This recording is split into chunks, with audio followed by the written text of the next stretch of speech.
ৰঙিয়াৰ খানাপাৰা চুবুৰীত উদযাপন মাঘী পূৰ্ণিমা 2002 চনত একেৰাহে আহিন কাতি আৰু আঘোণ মাহত চুবুৰীটোৰ তিনিগৰাকীকৈ ব্যক্তিয়ে অচিন ৰোগত মৃত্যুমুখত পৰিছিল। তেতিয়াৰ পৰা চুবুৰীয়াসকলে ভাগৱত পাঠকে ধৰি বিভিন্ন ধৰ্মীয় কাৰ্যসূচী পালনেৰে এই মাঘী পূৰ্ণিমা তিথি পালন কৰি আহিছে। পতাকা উত্তোলন, ধৰ্মধ্বজা উত্তোলন, গছপুলি ৰোপণকে ধৰি দিনজোৰা কাৰ্যসূচীৰে উদযাপন কৰে এই মাঘী পূৰ্ণিমা। উক্ত অনুষ্ঠানত কেইবাগৰাকীও বিশিষ্ট ব্যক্তিয়ে অংশগ্ৰহণ কৰে।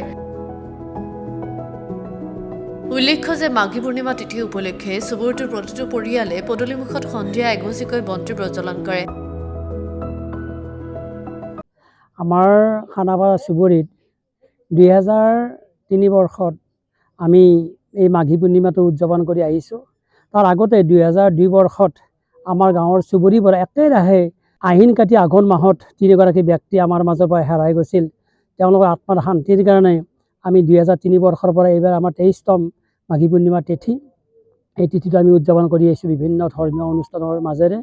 আজি প্ৰথমতে আমাৰ পতাকা উত্তোলন হৈ গ'ল, তাৰপিছত স্মৃতি দৰ্পণ হ'ল, তাৰপিছত আমাৰ ভাগৱত ভ্ৰমণটো এতিয়া চলি আছে আৰু সন্ধিয়া আমাৰ নাগাৰা নামৰ কাৰ্যসূচীও আছে।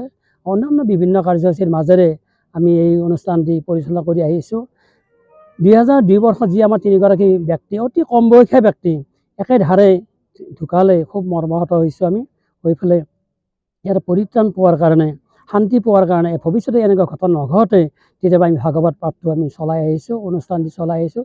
আৰু তেতিয়াৰ পৰা আমি বিশ্বাস কৰোঁ যে ভাগৱতৰ মহত্ব আছে, সেই অনুসৰি আমি ফলাফল পাই আহিছোঁ। গতিকে অনুষ্ঠানটো চলি আছে, আশা কৰিম ভৱিষ্যতে এনেকৈ চলি থাকিব আপোনালোকৰ সহযোগত। 23তম মাঘ মাহৰ পূৰ্ণিমা তিথিৰ আজিৰ প্ৰথম কাৰ্যসূচী আমাৰ ধৰ্মধ্বজা উত্তোলন আছিল। ধৰ্মধ্বজা উত্তোলন কৰিলে আমাৰ গাঁও উন্নয়ন সমিতিৰ সভাপতি সন্মানীয় তৰুণ চন্দ্ৰ গোস্বামীদেৱে, উদযাপন সমিতিৰ পতাকা উত্তোলন কৰিলে সন্মানীয় সভাপতি উদযাপন সমিতিৰ সমীৰণ গোস্বামীদেৱে, প্ৰাগজ্যোতি সংঘৰ পতাকা উত্তোলন কৰিছে সন্মানীয় সভাপতি দিগন্ত গোস্বামীদেৱে। তাৰপিছতে স্মৃতি দৰ্পণ কাৰ্যসূচী আছিল।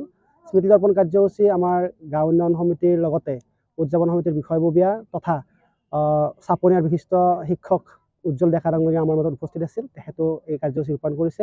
তাৰপিছতে আজি আমাৰ চিলাৰায় দিৱস আছিল। চিলাৰায় দিৱসৰ লগত সংগতি ৰাখি আমি বীৰ চিলাৰায়ৰ প্ৰতিমূৰ্তিত মাল্যাৰ্পণ কৰিছোঁ আৰু সেই কাৰ্যসূচী ৰূপায়ণ কৰিছে সন্মানীয় শিশু ৰোগ বিশেষজ্ঞ ডক্টৰ জয়ন্ত শৰ্মাদেৱে। তাৰপিছত আমাৰ বৰ্ষীয় পতাকা উত্তোলন কৰিছে বিশিষ্ট আমন্ত্ৰিত অতিথিসকলে।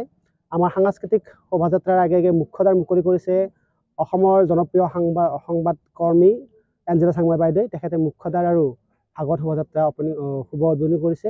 সন্ধিয়া আমাৰ নাগাৰা নাম আছে। নাগাৰা নাম উদ্বোধন কৰিব লেফটেনেণ্ট জেনেৰেল ৰাণা প্ৰতাপ কলিতা ডাঙৰীয়াই, ৰিটায়াৰ্ড, বৰ্তমান তেখেত সপ্তদশ বিত্ত আয়োগৰ অধ্যক্ষ। তেখেত আহি আমাৰ মাজত উপস্থিত হ'ব সন্ধিয়া 7 বজাত। আৰু অসমৰ জনপ্ৰিয় পাঠিকা বৈজয়ন্তী নাথ তালুকদাৰে আজি সন্ধিয়া নিশা নাম পৰিৱেশন কৰিব আৰু নিশা 12 বজাত অসম সংগীতেৰে আজিৰ অনুষ্ঠান সামৰণি পৰিব।